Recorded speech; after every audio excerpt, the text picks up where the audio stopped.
Let me start by calling you dear colleagues. They say that because you know that I had been member of this family some years ago, and I am sentimentally attached to mayors and governors. I never forget, and I say it sometimes, that it was the most interesting and productive period of my political career. It's a pleasure for me, so to be with us, to be with you. As the local and regional authorities play a crucial role in implementing all our policies. The President said before that I'm at the forefront. No, we are together, because it's exactly the local governments, the local authorities and regions that are confronted with a huge pressure of this phenomenon of our times. As I said before, having been mayor of the city of Athens for 2 terms, for 8 years, and member of the Committee of Regions, I know from experience what the challenges on the ground are in all policy areas, but in particular when it comes to migration. The experience of the last 2 years has shown that a common and joint effort is essential to effectively tackle the complex challenges that increased migration flows pose. This concerns not only EU and national governments, but in particular regional and local authorities. Regions and cities are at the forefront of addressing migration and diversity challenges. They provide newly arrived migrants with essential services, social services, and ensure the integration and social inclusion of people who have a right to stay, but also receive those that are irregular and have no right to stay in the European Union.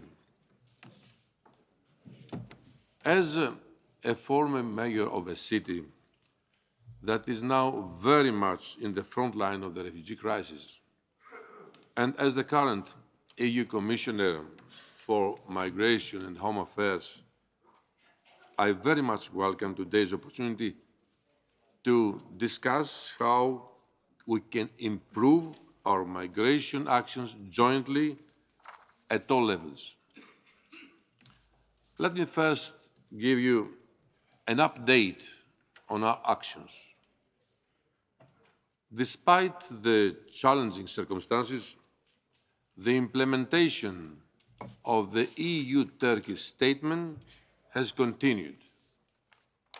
Both European Union and Turkey, we are committed to continue our cooperation. The decrease both in attempts to cross the Aegean and also in deaths at sea confirms that the statement is working and proves that the business model of smugglers can be broken.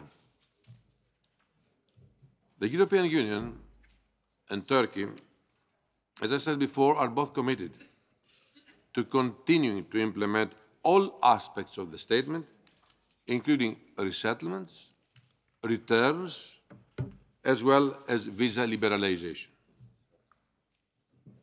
Today, as soon as I leave this room, I will give a press conference on the latest state of play, as we have made important progress on both relocation and resettlement.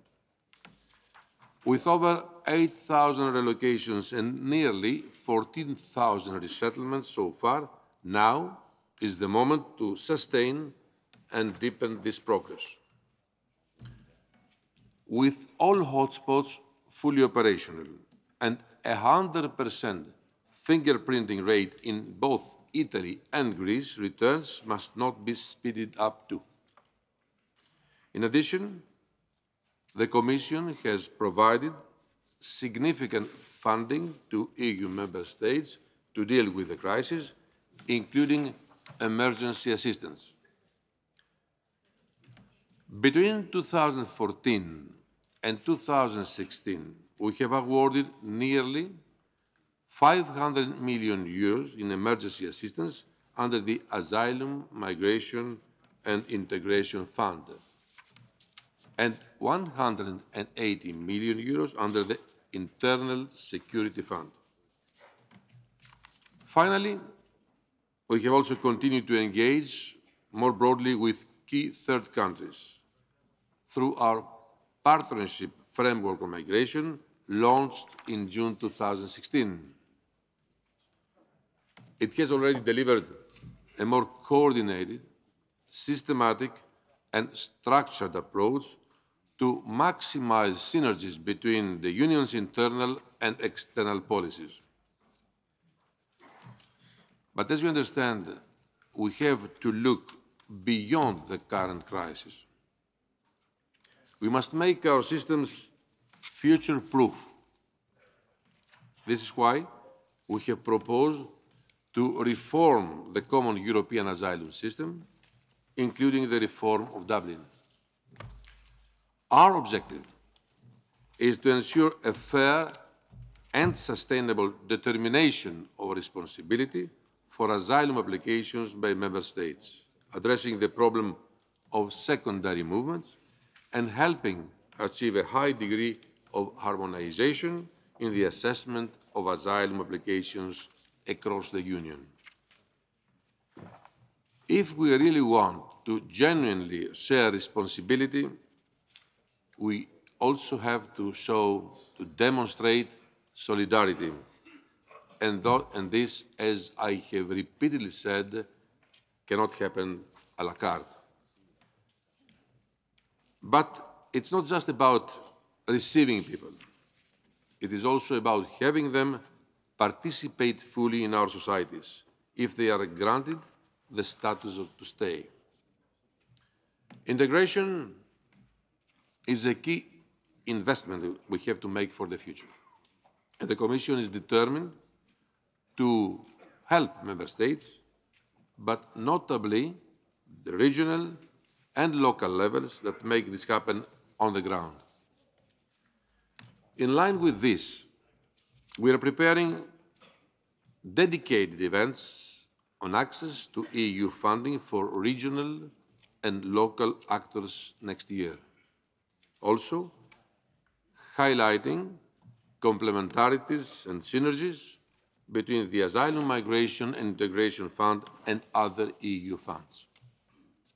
Finally, we have to strengthen the legal channels for migration, both to reduce irregular migration routes and to address labour shortages in the future, without neglecting the investment in our own workforce, of course. This is why the Commission proposed an ambitious reform of the EU Blue Card to make it easier for highly skilled third country nationals to come work and live in the European Union if they meet the right conditions. I would like to express once again in public my warmest thanks to the Committee of Regions for the support expressed in its opinions on all its topics, which is very useful input into the debate on our plans and proposals. Without exaggeration, I can say that regional and local authorities have really shown what do we mean when we talk about responsibility and solidarity. And I really hope that all member states will follow the successful paradigm of the Committee of Regions. Ladies and gentlemen, dear colleagues, you all understand that the situation is complex and there are no easy solutions to these challenges. Actors at all levels need to unite their efforts. I am deeply convinced that together we can do a lot, and I count on your continuous support. You can count on my support, because I know how complex and difficult is your mission on the ground, because as I said in the beginning, you are on the forefront in order to address this very challenging situation. Mr. President, dear friends, unfortunately, because I have to make this presentation in some minutes from now, I have to leave. I would prefer to be frank with you, to stay and have an open debate with you. But this day is a very special day, and I kindly ask for your understanding.